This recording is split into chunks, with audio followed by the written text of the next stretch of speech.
Hardscaping's in my blood. Even before I picked up my first shovel, hardscaping was in my family because my grandpa started it 50 years ago. And my dad, you see in the middle of this picture here, he bought the company from my grandpa in 1992. And really our story, I'll start at the age of 18. When I sat down with my dad at the age of 18, I said, Dad, I want to take over the family business because I know I want to be an entrepreneur, just like Grandpa, just like you, just like the many family members that I had. And he said, no, don't do it.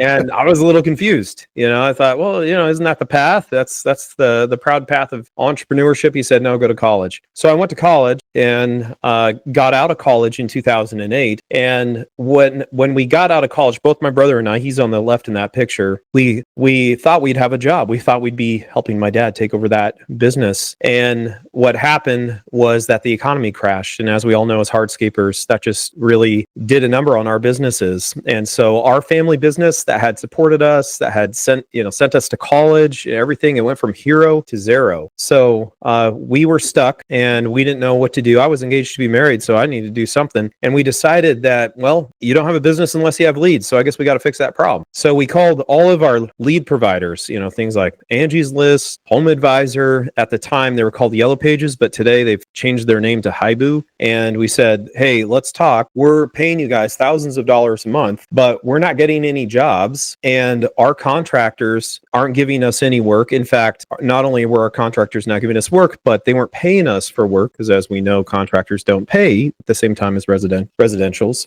So we sat down, talked to these guys, the HA, Angie's List, and so on. And they said, well, to fix that problem, you guys need to spend more money. And we said, that's not a great idea. You're fired.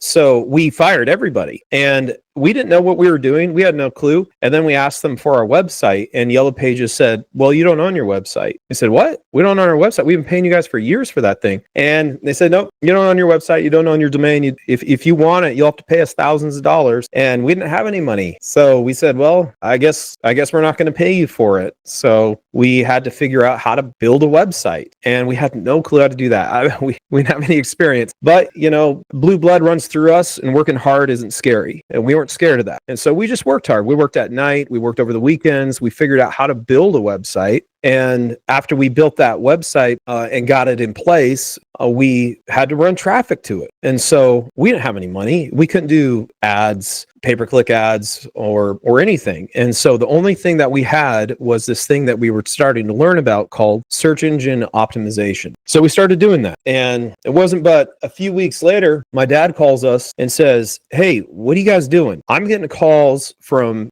residential jobs, people who want me to go out and do their work, retaining walls, yard transformation, pavers, things like that. And these are quality jobs. They're paying me before I start the job. They don't nickel and dime me like the contractors do. And, and they pay right away as soon as I'm done. So we said, well, Dad, we're doing this thing that we just learned about called SEO. And he said, well, I have no clue what that means, but just keep on doing what you're doing. We said, all right, we'll keep on doing that.